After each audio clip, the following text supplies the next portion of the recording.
भारत बनाम अमेरिका, बगराम पर भारत का तिरंगा और नई विश्व राजनीति की शुरुआत और एशिया में भारत की बढ़ती डोमिनेंस। तो भाई लोग कैसे हो यार? वेलकम दी बैक और बैक दी वेलकम। स्वागत है आपका एक और ब्रांड न्यू धमाकेदार वीडियो में। नमस्कार, मैं हूं आपका मित्र और आज जो कहानी मैं आपको सुनाने जा रहा हूं वो सिर्फ एक कहानी नहीं है, वो दुनिया के बदलते शक्ति संतुलन का सबसे बड़ा सबूत है। क्योंकि ये कहानी है उस जगह की जहां से कभी अमेरिका ने दुनिया को डराना शुरू किया था और अब भारत ने वहां अपनी मौजूदगी दर्ज करवाई है। हां दोस्तों, बात हो रही है बगराम एयरबेस की। वो एयरबेस जो कभी अमेरिका की शान हुआ करता था, आज भारत की रणनीतिक ताकत का प्रतीक बन चुका है। कभी अमेरिकी शक्ति का प्रतीक, अब भारत का केंद्र। थोड़ा पीछे चलते हैं। साल 2001 अमेरिका ने अफगानिस्तान में कदम रखा। लक्ष्य था आतंकवाद खत्म करना, तालिबान को मिटाना, और तब बगराम एयरबेस बना अमेरिका का सबसे बड़ा सैन्य ठिकाना। यहां से फाइटर जेट उड़ते थे, ड्रोन लॉन्च होते थे और पूरी सेंट्रल एशिया की राजनीति पर नियंत्रण रहता था। लेकिन वक्त बदला। 2021 में अमेरिका ने अचानक बगराम एयरबेस खाली कर दिया। रात के अंधेरे में बिना किसी को बताए अपनी सेना समेट ली और वापस लौट गया। और तब पूरी दुनिया ने देखा अमेरिका का सुपर पावर वाला रुतबा वहीं बगराम की जमीन पर ढह गया। भारत की एंट्री खामोशी से लेकिन रणनीति के साथ। अब जरा सोचिए दोस्तों, जिस जगह से अमेरिका भागा था, जिस अफगानिस्तान से अमेरिका भागने पर मजबूर हो गया था, उसी जगह आज भारत अपनी मौजूदगी दर्ज करवा रहा है। लेकिन भारत ने यह काम किसी ताकत के दिखावे से नहीं किया, बल्कि शांति और सहयोग के रास्ते से किया। और यही आज के भारत की असली ताकत है। जिस कूटनीति का लोहा आज दुनिया मान रही है, अफगानिस्तान की नई तालिबान सरकार को जब लगा कि उन्हें स्थिरता और भरोसे की जरूरत है, तो उन्होंने अमेरिका को नहीं, भारत को पुकारा। भारत ने न तो धमकी दी, न कोई शर्त रखी, बस कहा हम अफगानिस्तान की जनता के साथ हैं, न कि किसी सत्ता के। और यही था भारत का सबसे बड़ा मास्टर स्ट्रोक।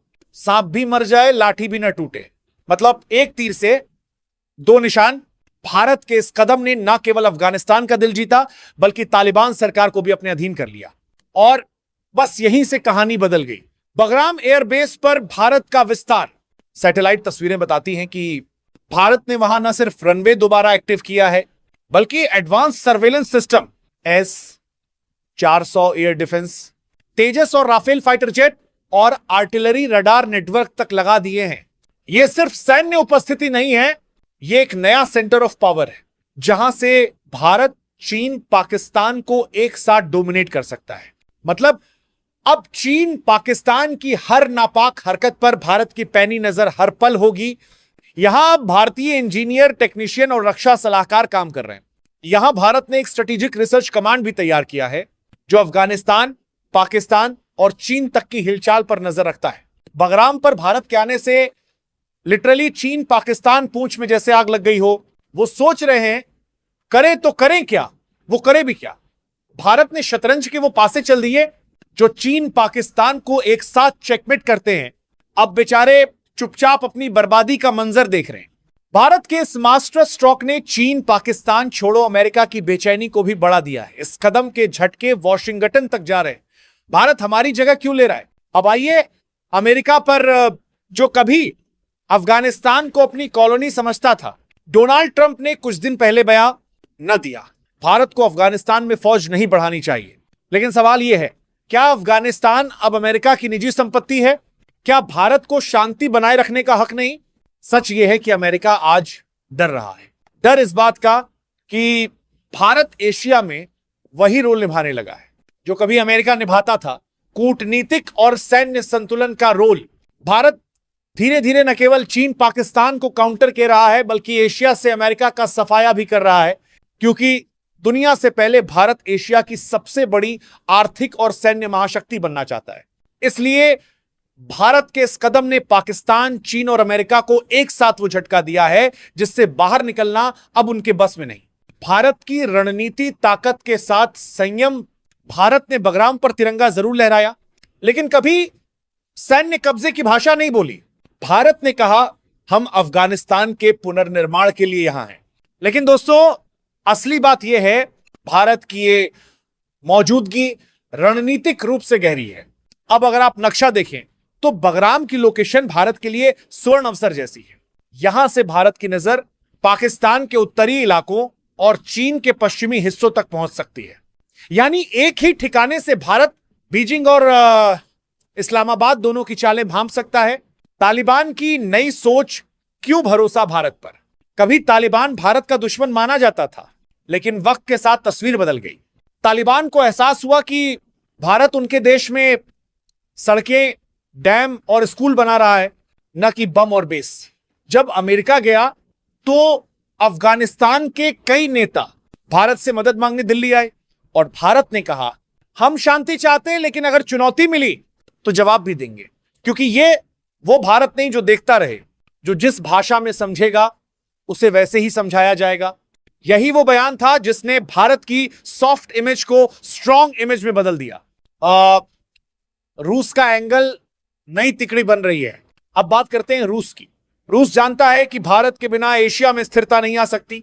वो भारत पर सबसे जुड़ भरोसा करता है, ना कि चीन के जैसे बस मजबूरी में अच्छे संबंध होने का दिखवा करता है। इसलिए मॉस्को ने भारत को बगराम पर काम करने की खुली छूट दी है और हर मोर्चे में उसके साथ हैं। रूस और भारत मिलकर एक रीजनल सिक्योरिटी नेटवर्क बना रहे हैं, जिसका मकसद है आतंकवाद, ड्रग्स तस्करी और कट्टरपंथ पर नजर रखना। यानी भाई, एक तरफ अमेरिका अकेला पड़ रहा है, दूसरी तरफ भारत और रूस का गठजोड़ एशिया में नई ताकत बनकर उभर रहा है। और चीन पाकिस्तान का तो क्या ही बोलना, नजारा देखने के सिवा, भारत का जलवा देखने के सिवा उनके पास कोई ऑप्शन फिलहाल नहीं बचा। चीन और पाकिस्तान की बेचैनी। अब सोचिए, चीन, पाकिस्तान और तालिबान के बीच का रिश्ता पुराना है, लेकिन भारत का बगराम में आना सीधे उनके गले की फांस बन गया है। चीनी मीडिया कह रहा है भारत एशिया में अमेरिका की जगह ले रहा है, जबकि सच्चाई यह है भारत किसी की जगह नहीं ले रहा, भारत अपनी जगह बना रहा है। पाकिस्तान के रक्षा विश्लेषक भी मान चुके हैं कि अगर भारत बगराम से ऑपरेट करने लगा तो पाकिस्तान की उत्तरी सीमा अब सुरक्षित नहीं रहेगी। भारत उनकी गर्दन कभी भी दबा सकता है। यानी डर अब इस्लामाबाद तक पहुंच चुका है। एशिया की राजनीति का नया नक्शा अब पूरा खेल समझिए दोस्तों। एक और अमेरिका है जो अब अपनी ताकत खो रहा है, ऐसा से उसकी डोमिनेंस खत्म हो रही है। दूसरी ओर चीन है जो विस्तारवादी नीति में फंसा हुआ है। जैसे जैसे चीन की नीयत दुनिया के सामने आ रही है, वैसे वैसे भारत का रास्ता आसान होता जा रहा है। जब दुश्मन आपको फायद आप पहुंचाने वाले काम करेंगे तो उसे शाबाशी देनी चाहिए। और तीसरी ओर भारत है जो संतुलन बना रहा है। भारत अब वही कर रहा है जो एक सुपर पावर करता है, संवाद भी और सुरक्षा भी। यही कारण है कि अब भारत अफगानिस्तान ही नहीं, ईरान, ताजिकिस्तान और उज्बेकिस्तान तक के डिफेंस कॉरिडोर को जोड़ने की योजना बना रहा है। यह भारत का सेंट्रल एशिया सिक्योरिटी लूप है जो एशिया में स्थिरता की रीढ़ बनेगा। भारत की तकनीकी बढ़त। भारत अब सिर्फ फौज नहीं भेज रहा, भारत टेक्नोलॉजी भेज रहा है। Defence research and innovation mission के तहत भारत ने अफगानिस्तान में AI surveillance system, laser guided drone radars और 24x7 बॉर्डर ट्रैकिंग सिस्टम लगाए। यानी बगराम अब सिर्फ रनवे नहीं, डिजिटल वॉर रूम बन चुका है, जहां भारत अपना भविष्य खुद लिख रहा है। अमेरिका की आखिरी कोशिश। सूत्रों के मुताबिक अमेरिका ने भारत से बैकडोर टॉक की कोशिश की कि बगराम को एक शेयर्ड बेस बना दिया जाए, लेकिन भारत ने साफ कह दिया यह बेस अफगानिस्तान की जमीन पर है और इसका फैसला अफगानिस्तान करेगा। किसी और को बीच में बोलने का कोई हक नहीं। अमेरिका को भी अब चीन, पाकिस्तान के साथ भारत का ट्रेलर साथ बैठकर देखना पड़ रहा है, क्योंकि मूवी तो आगे स्टार्ट होने वाली है। यानी भारत ने डिप्लोमैटिक तरीके से अमेरिका को उसके ही खेल में मात दे दी। निष्कर्ष, नया विश्व क्रम शुरू हो चुका है। तो दोस्तों, अब तस्वीर साफ है। अमेरिका भाग चुका है, चीन उलझ चुका है और भारत उभर चुका है। कभी जिस बगराम पर अमेरिका अपनी जीत का झंडा फहराता था, जहां से अमेरिका एशिया में नजर बनाए रखता था, जहां से वो एशियाई देशों पर बढ़त बनाने के सपने देखता था, आज वहां भारत का तिरंगा शांति और शक्ति का प्रतीक बन गया है। यह सिर्फ एयरबेस की कहानी नहीं, यह उस भारत की कहानी है जो अब किसी के कहने पर नहीं, अपनी शर्तों पर चलता है। भारत अब सिर्फ सीमाओं की सुरक्षा नहीं करता, वो पूरी दुनिया को स्थिरता का पाठ पढ़ा रहा है। और यही कारण है कि आज दुनिया कह रही है 21वीं सदी अगर किसी देश की है तो वो भारत की है। और भारत साथ हो सकता है लेकिन किसी के अधीन नहीं। भारत के इस मास्टर स्ट्रोक के बारे में आपका क्या कहना है? दोस्तों, अपने प्यारे भारत के बारे में कमेंट में कुछ प्यारे से शब्द जरूर लिखें। तो दोस्तों, अभी के लिए इतना ही। यदि ये वीडियो पसंद आई हो तो वीडियो को लाइक करके चैनल को सब्सक्राइब जरूर से कर लें, क्योंकि आपको यहां पर ऐसी ही जानकारी मिलते रहती है। मिलते हैं अगली वीडियो में, तब तक के लिए जय हिंद, जय भारत।